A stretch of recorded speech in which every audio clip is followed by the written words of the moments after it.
Tihar jail నుంచి MLC కవిత విడుదలయ్యారు. ఢిల్లీ మద్యం policy కేసులో ఆమెకు సుప్రీంకోర్టు ద్విసభ్య ధర్మాసనం బెయిల్ మంజూరు చేసింది. పూచీకత్తు బాండ్లను ఆమె భర్త Anil, BRS MP Vaddiraju Ravichandra Delhi rows avenue కోర్టుకు సమర్పించారు. ఈ పూచీకత్తులను ఆమోదించిన రౌస్ అవెన్యూ కోర్టు కవితను విడుదల చేయాలంటూ తీహార్ జైలు అధికారులకు వారెంట్ జారీ చేసింది.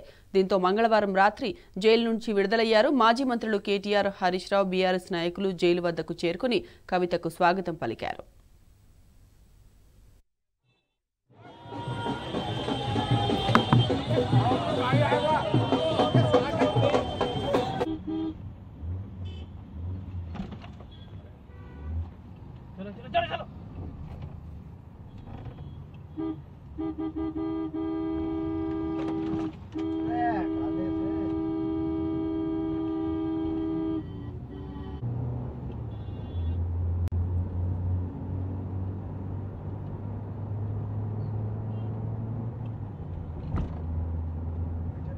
हाँ पीछे रखो पीछे रखो।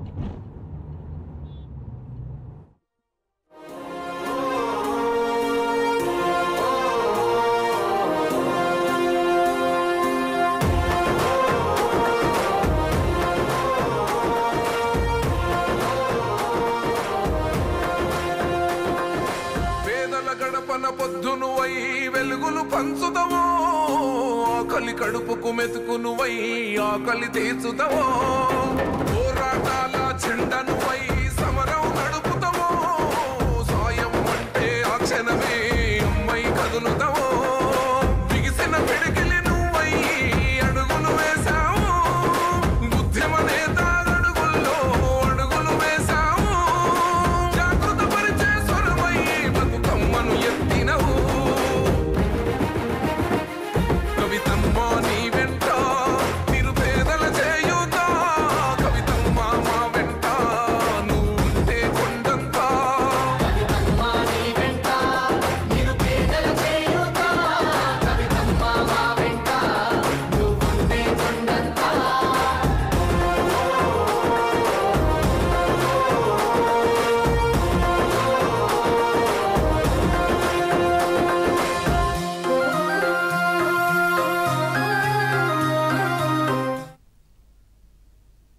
తీహార్ జైలు నుంచి విడుదలైన తర్వాత కుటుంబ సభ్యులు, బీఆర్ఎస్ నేతలను చూసి కవిత భావోద్వేగానికి గురయ్యారు.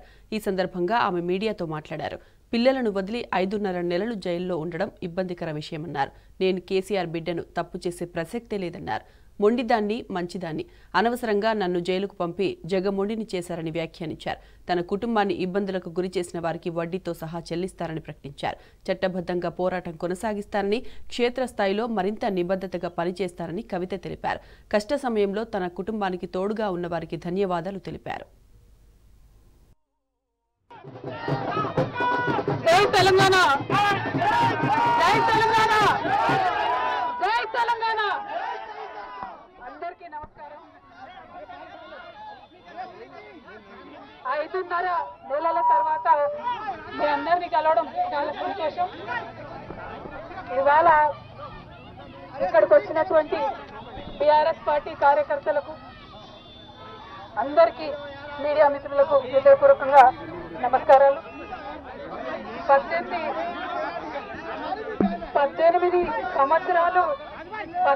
సంవత్సరాలు నేను రాజకీయాల్లో ఉన్నాను.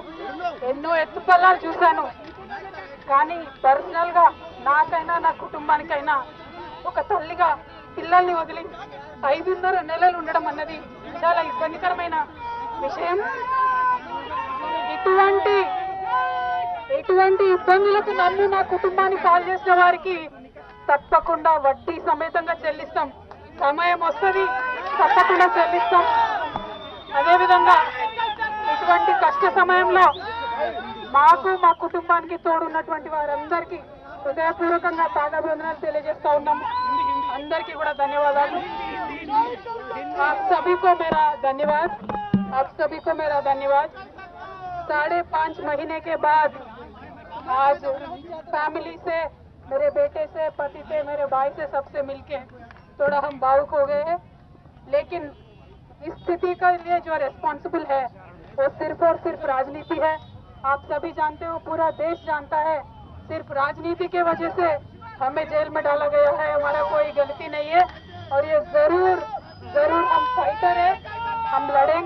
हम अपने आप को बिल्कुल बेगुनाह साबित करेंगे। Thank you so much. जय तेलंगाना।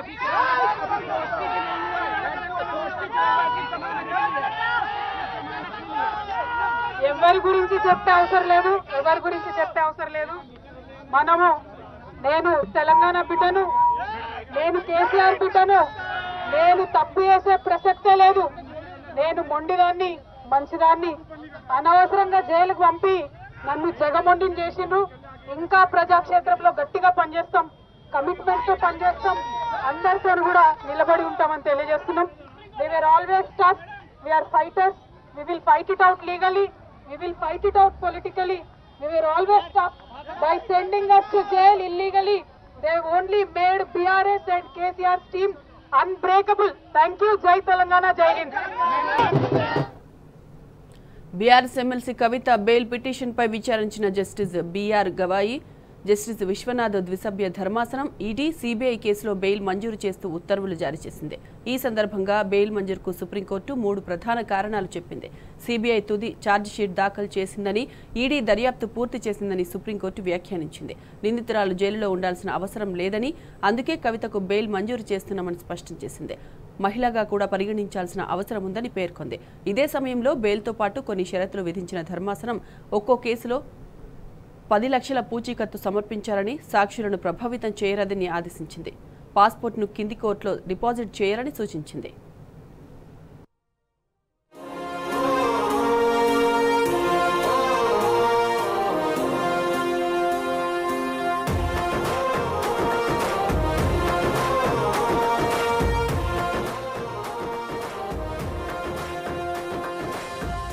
గడపన పొద్దునువై వెలుగులు పంచుదవో, ఆకలి కడుపుకు మెతుకునువై ఆకలి తీర్చుదవో, పోరాటాల జెండనువై సమరం నడుపుతావో, సాయం అంటే ఆ క్షణమే అమ్మై కదులుతావో, బిగిసిన పిడికిలి నువ్వై అడుగులు వేశావు, ఉద్యమ నేత అడుగుల్లో అడుగులు వేశావు, జాగృత పరిచే స్వరమై బతుకమ్మను ఎత్తినవు,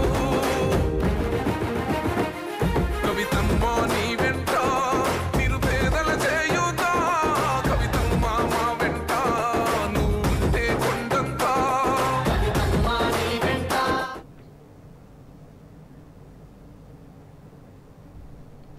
అంతకుముందు కవిత తరపు న్యాయవాది ముకుల్ రోహత్గి సుప్రీంకోర్టులో వాదనలు వినిపించారు.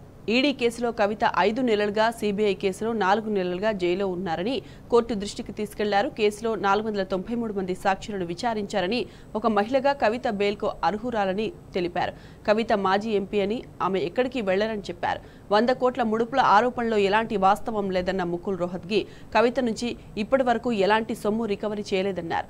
ఇదే కేసులో మనీష్ సిసోడియాకు బెయిల్ మంజూరైందని, సిసోడియాకు వర్తించిన నిబంధనలే కవితకు వర్తిస్తాయని ధర్మాసనానికి వివరించారు.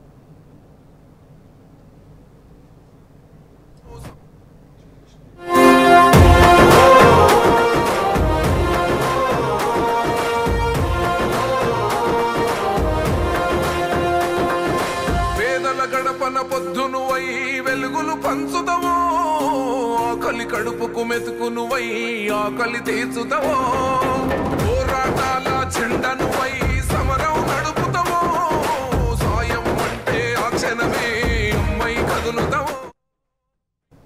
కవిత బెయిల్ పిటిషన్పై విచారణ సందర్భంగా సుప్రీంకోర్టు కీలక వ్యాఖ్యలు చేసింది. లిక్కర్ కేసులో దర్యాప్తు పూర్తయిందని, ఛార్జిషీట్ కూడా దాఖలైందని, ఈ దశలో కవితను జ్యుడిషియల్ కస్టడీలో ఉంచడం సరికాదని అభిప్రాయపడింది.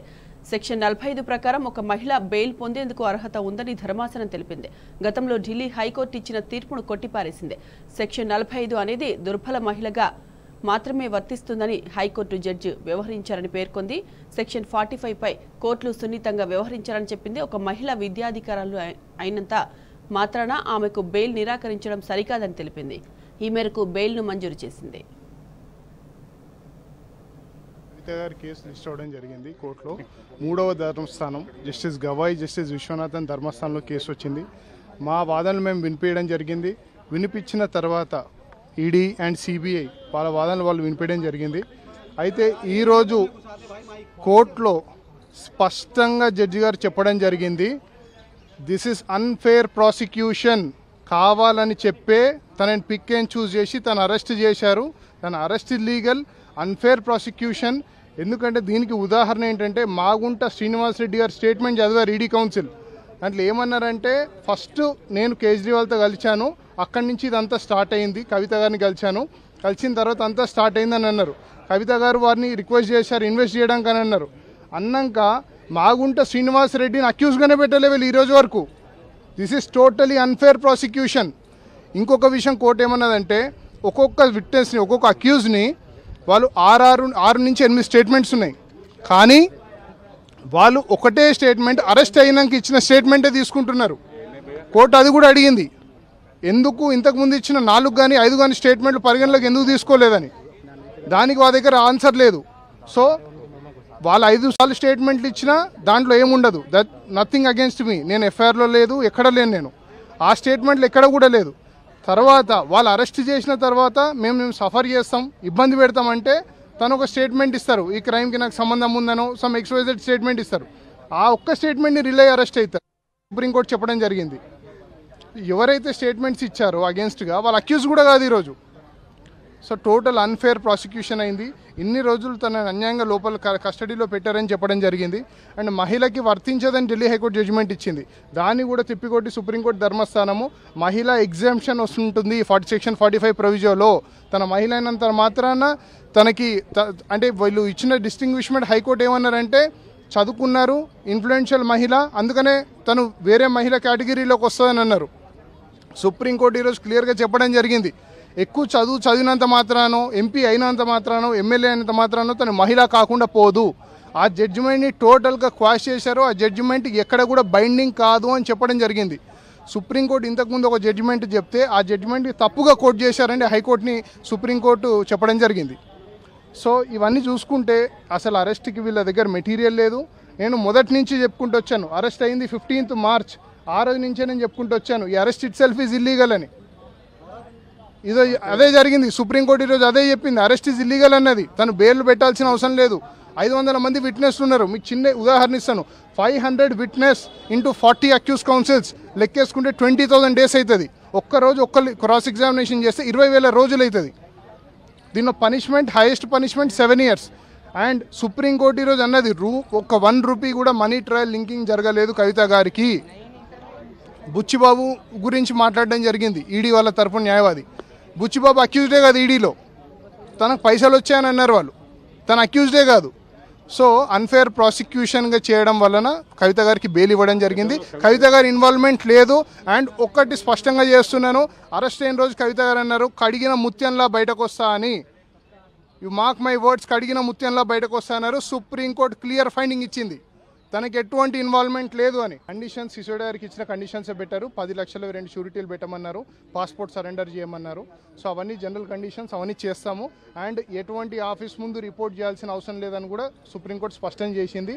కేసు ట్రయల్ నడుస్తుంటుంది, తను ట్రయల్కి అపియర్ అవుతారు, అందరైనట్టే.